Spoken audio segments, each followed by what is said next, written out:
For Scout and GoPokes.com, I'm Anna Marie Ahrberg, and I'm here with Coach Josh Holliday. Coach, how are you? Great, Anna Marie. Thank you. Next time you find yourself cramming for a test, maybe think twice before you reach for that energy drink and opt for a cup of coffee instead. In other political news, the budget was the focus of Governor Mary Fallon's State of the State address on Monday. The main issue, a $900 million budget shortfall thanks to a decrease in oil and gas revenue. Well, Curtis, Coach Holliday's team proved tonight that they've had enough with walk-offs. Big 12 hasn't had a team go to the Final Four since it switched to an 18-game round-robin conference schedule. The Oklahoma State Museum of Art is in the middle of creating a showcase called the New York Project, which is an exhibition showing the work of high-profile New York artists from the past 50 years. Coach, first of all, congratulations on being named Big 12 Coach of the Year. That's huge. What does an award like that mean to you? Well, the Cowboys are about to wrap up another week of practice as they prepare to take on Central Arkansas at home this week. That was Mike Yursich you just heard from, Oklahoma State's offensive coordinator. Robert, they've kept it interesting all season. I'm excited to see what they're going to bring out at Iowa State. All in all, the Cowboys had a good night, and they proved that they can close tight games. Curtis, back to you. Kevin Peterson from small-town Wagner, Oklahoma. He's battled through various injuries during his time at Oklahoma State, and he could arguably be one of the best defensive backs in the Mike Gundy era. He is determined to take his talents from Saturdays in Boone Pickens to Sundays in the NFL. Exposure and technology are two things small towns can lack in athletics, but that didn't stop Peterson. He signed with OSU, became a 3-year starter at cornerback, and was a vital part to the Cowboys secondary.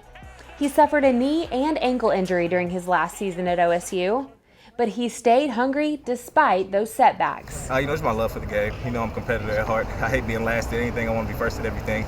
Even if it's racing to the refrigerator or putting my socks on first in the locker room, anything it is, I want to compete and want to be the best.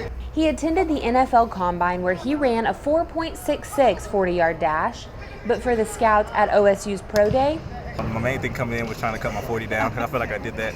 And then just the DB drills and stuff like that, just being able to be smooth and be comfortable, be in my own skin was the main things.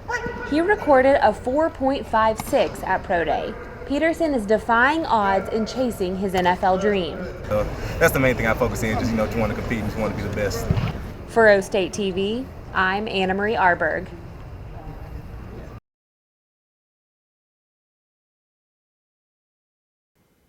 According to the U.S. Census Bureau, voters between the ages of 18 and 24 have consistently voted at lower rates than any other age group in every presidential election since 1962.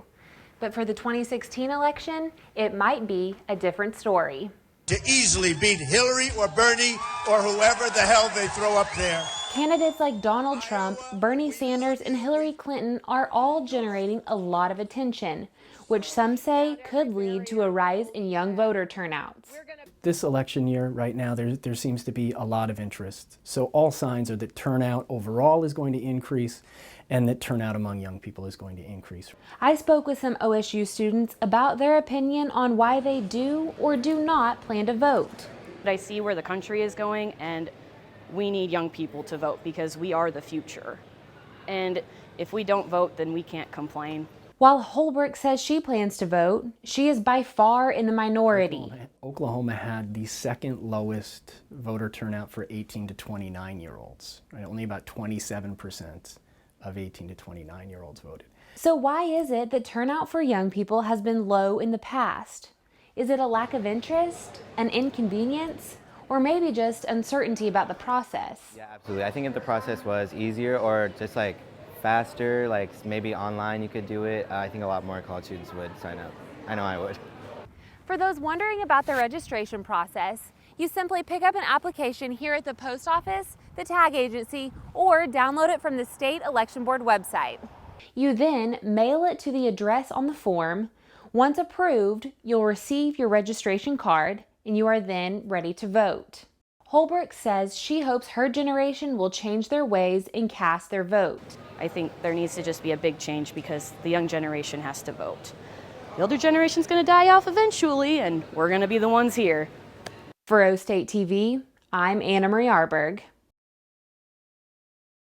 And I'm Anna Marie Ahrberg. We begin with politics and the search for the next president. Well, Curtis, the Kansas Jayhawks have won a share of the Big 12 regular season title for the past 12 straight years, but that hasn't always carried over into the conference tournament.